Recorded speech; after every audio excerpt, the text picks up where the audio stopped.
Chapter 11, Halloween. At school today, I went dressed as a homeless dude.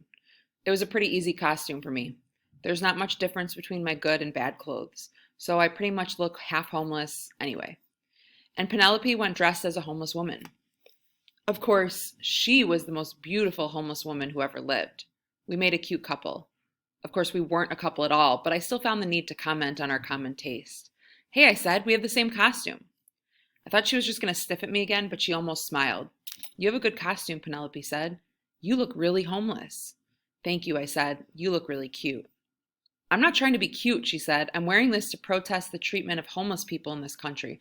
I'm going to ask for only spare change tonight instead of candy, and I'm going to give it all to the homeless.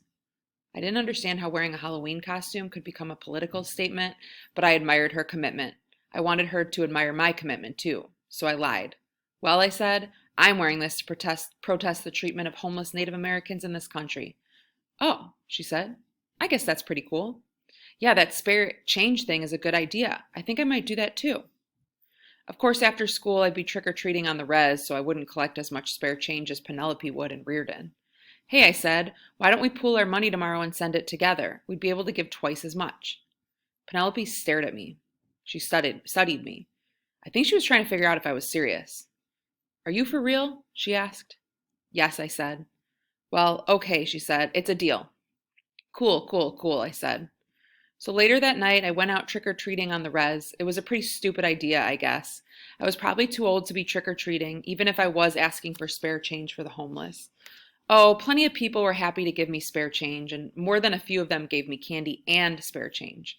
And my dad was home and sober, and he gave me $1. He was almost always home, and sober, and generous on Halloween. A few folks, especially the grandmothers, thought I was a brave little dude for going to a white school. But there were a lot more people who just called me names and slammed the door in my face. Even consider what other kids might do to me. About 10 o'clock, as I was walking home, 3 guys jumped me. I couldn't tell who they were. They all wore Frankenstein masks, and they shoved me to the ground and kicked me a few times, and spit on me. I could handle the kicks, but the spit made me feel like an insect, like a slug burning to death from salty spit. They didn't beat me up too bad. I could tell they didn't want to put me in the hospital or anything. Mostly they just wanted to remind me that I was a traitor, and they wanted to steal my candy and the money. It wasn't much, maybe $10 in coins and dollar bills. But that money and the idea of giving it to poor people had me feel pretty good about myself. I was a poor kid raising money for other poor people. It made me feel almost honorable. But I just felt stupid and naive after those guys took off. I lay there in the dirt and remembered how Rowdy and I used to trick-or-treat together. We'd always wear the same costume, and I knew that if I'd been with him, I never would have gotten assaulted. And then I wondered if Rowdy was one of the guys who just beat me up.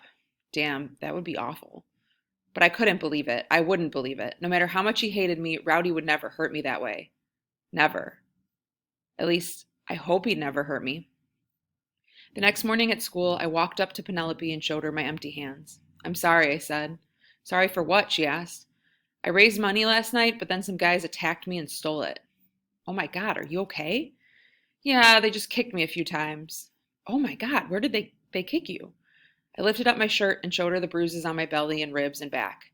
That's terrible. Did you see a doctor? Oh, they're not so bad, I said. That one looks like it really hurts, she said, and touched a fingertip to the huge purple bruise on my back. I almost fainted. Her touch felt so good. I'm sorry they did that to you, she said. I'll still put your name on the money when I send it. Wow, I said. That's really cool. Thank you. You're welcome, she said and walked away. I was just going to let her go, but I had to say something memorable, something huge. Hey, I called after her. What? She asked. Feels good, doesn't it? What feels good? Feels good to help people, doesn't it? I asked. Yes, she said. Yes, it does. She smiled. Of course, after that little moment, I thought that Penelope and I would become closer. I thought that she'd start paying more attention to me and that everybody else would notice me. Then I'd become the most popular dude in the place. But nothing much changed. I was still a stranger in a strange land, and Penelope still treated me pretty much the same. She didn't really say much to me, and I didn't really say much to her. I wanted to ask Rowdy for his advice. Hey, buddy, I would have said, how do I make a beautiful white girl fall in love with me? Well, buddy, he would have said, the first thing you have to do is change the way you look, the way you talk, and the way you walk. And then she'll think you're frickin' Prince Charming.